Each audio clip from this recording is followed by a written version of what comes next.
Hey everybody, welcome to Dad, Daughters, and Drinks, where you'll always get at least two of those three.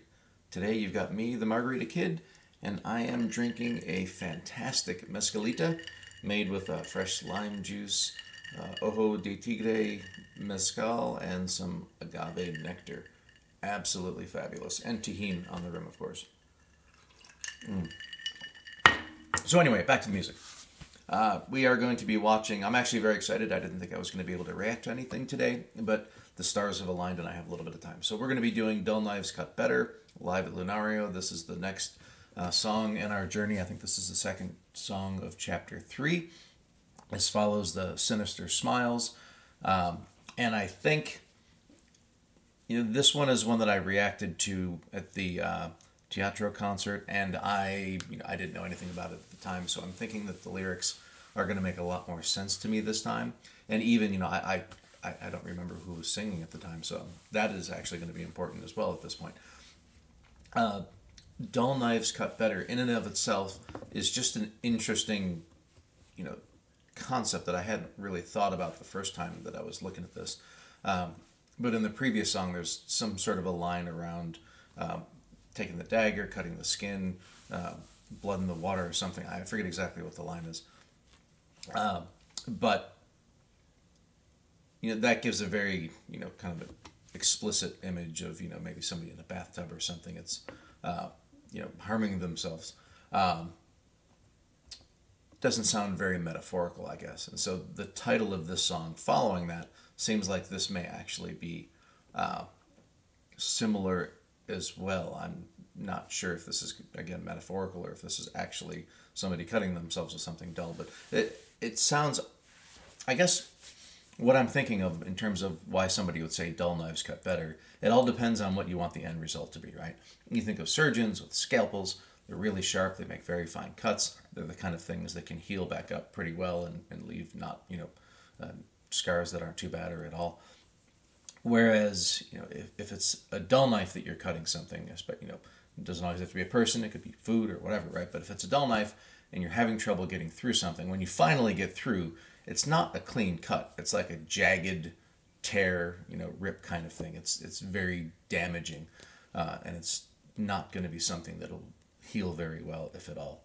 And so I could see this being metaphorical of herself and the split that's happening with, the queen versus the girl.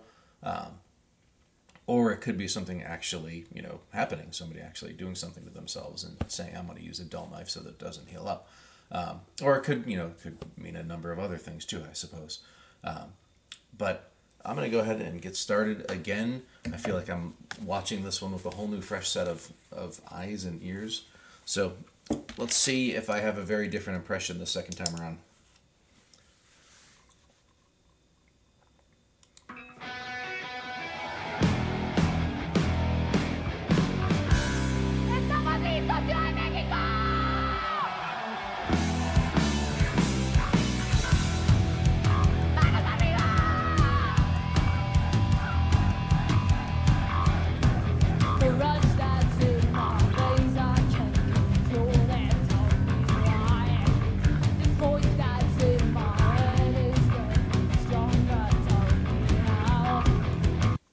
Seems a little bit quiet. I'm going to turn it up a little bit. I don't know if it's just me, my volume control or something, but so let me know if the volume on this is too high or too low. I just want to make sure I get it right for both you and for me. Go back a little bit. I was having trouble hearing it. That's why I want to turn it up.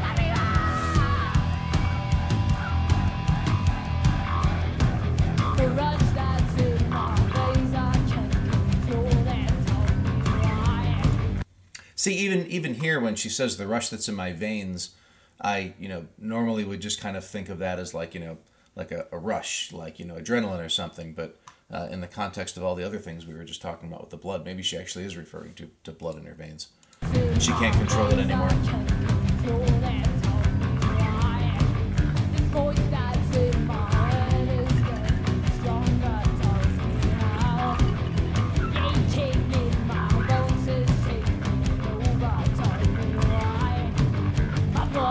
Wait a minute. Is this another one of those cases where I thought Pa was actually singing and she's not? The rush that's in my veins, I can't control that. Tell me why. This voice that's in my head is getting stronger. No, it's just Danny. Aching in my bones is taking over. Tell me why. My blood ain't spilling red, I'm freaking out. Feeling for nothing at all. My blood ain't spilling red, so it does seem like there's some blood spilling. Why it's not red, I don't know. I don't know if this is metaphorical somehow, or if she's just messed up and it doesn't look right to her for some reason. She's kind of speaking about evil in herself. Maybe she's thinking it's black blood or something. I don't know. That's interesting. But I also think it's interesting that it's the Queen singing this part. I would think that this would be the girl singing it, which is why I thought Danny was singing it. Not Danny, Pow. It didn't sound like her, but I didn't quite catch that at first. Interesting.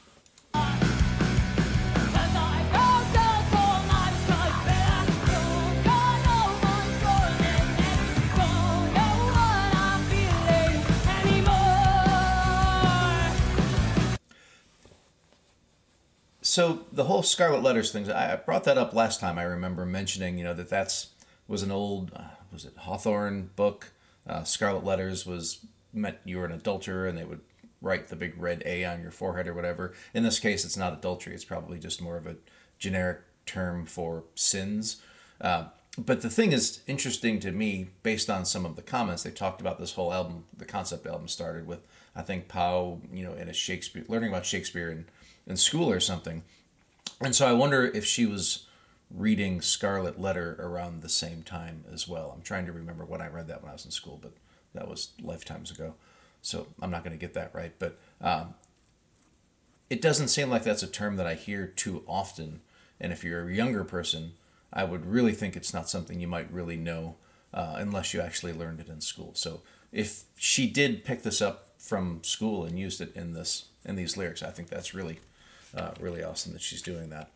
Because I know I didn't really use a whole lot of what I learned in school in my real life. Go back a little bit.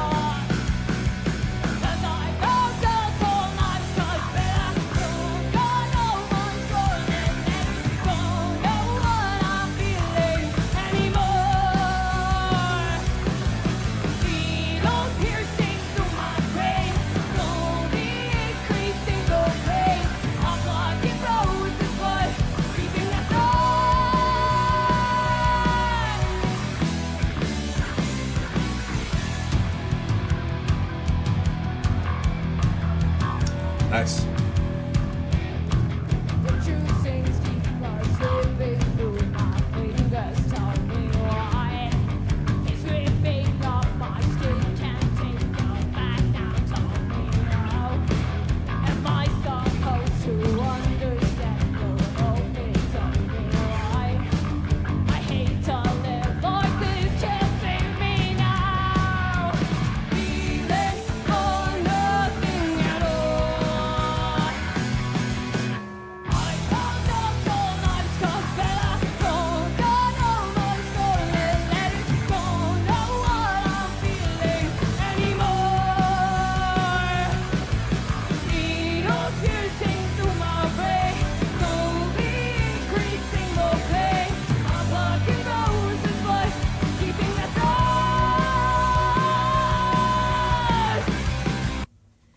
So I haven't mentioned the artwork yet. I'm not really following what the heck's going on back there. She does talk about just now the, plucking the roses and keeping the thorns. I don't know if this is some kind of it almost looked like a flower, abstract flower. So I don't know if that's what that's referring to. It doesn't seem very red if it was a rose. Not that all roses are red, but so yeah, let me know if you know anything about that artwork. Maybe they've talked about it in vlogs on this specific case, for instance, because I'm not getting this one.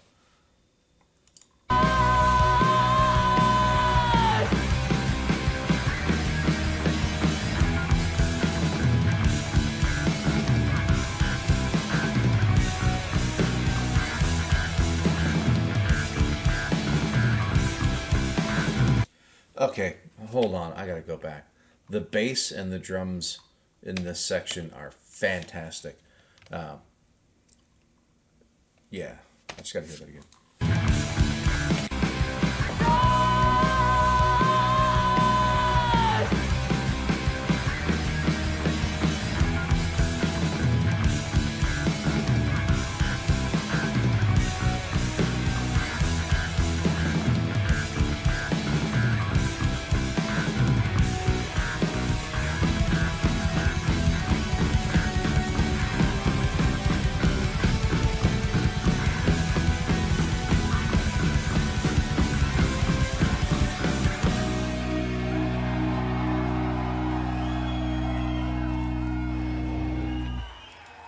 I mean, really, I wonder. I bet there's different people who look at that as, Danny's leading that, like you normally would as a lead guitar player. But in my mind, she was almost playing background chords for the drum and the bass in that section.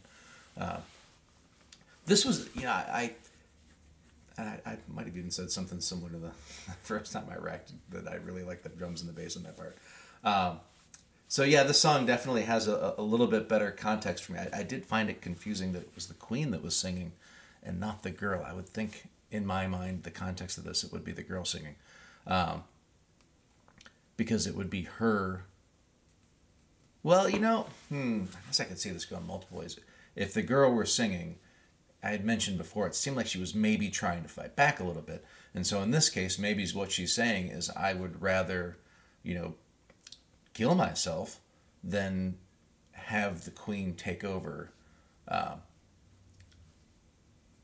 Or in this case, it could be the Queen has taken over, and now this is her mechanism. Like she was telling the girl, like, if you let me take over, you're not going to have to deal with the pain and the loss and everything else, and the living with what you've done. And perhaps this is what she meant. Right? Maybe this is the dark side. Maybe that is the Queen as the side that's going to end everything just to get rid of the pain. And that the girl didn't have the ability to do that herself psychologically, so she split, the Queen took over, and now she's basically saying, this is how I'm going to take care of things. And which, I guess in that case, I could see that making sense. Yeah, I think I came into it with a little bit of a wrong mindset. But now that I think about it, that makes a little bit more sense if you look at it from that point of view. Anyway, but musically, I mean, right from the very beginning, that opening guitar riff, the way the drums and the bass come in is just, once again, it's a really engaging. They always have these very crisp and not long openings. Sometimes I almost wish they were longer. Like, I don't like it when they just play the same riff. Any band is just playing the same thing forever, and you're like, come on, man, can you get the song going? But they'll do like these 5-second awesome openings, and then the singing starts, and I'm like, I was hoping for a little bit more of an extent to just listen to how awesome that opening was. A lot of cool kind of rhythmic changes, and I obviously love the whole ending section. So taken together, the lyrics are awesome, the music I love, what I just said, and the only part that I didn't quite get was the artwork in the back, I think, and if somebody can comment on that, I'm not like an art critic. I don't look at a lot of art necessarily. I'm more of a music person. Not that you have to be one or the other, but I've been trying to keep my analysis of this concert kind of comprehensive on all fronts. And that's just the one that I didn't get on this one that I think I'm going to need some help with. But so, in any case, whether or not it's about the art or my music, not my music, their music, or my interpretation of their music and the lyrics, I'm always looking forward to reading your comments. I appreciate them, and I appreciate you guys for spending some time with me. I think the next song is the title track on the album. And so I'm interested to see how that's starting to resolve. I still think there's still 3 or 4 songs left. This is like I've said, this album seems like it got to the end kind of quickly, and I think I started saying that around the 3rd song. So it's been interesting to see how what I thought was going to be near the end of the albums would happen at the beginning, and the descent into madness is almost more, it's post everything about the love interest, as opposed to madness leading up into doing something bad to the love interest, which is kind of what I was thinking was going to happen. So yeah, as always, I'm really interested to see where they take this next, because it sounds like, if my interpretation was right about the, from the last song and this one, that things are starting to end. That's where it gets really interesting to see what could be happening next. So anyway, that's it for now. Everybody, have a great day. Thanks.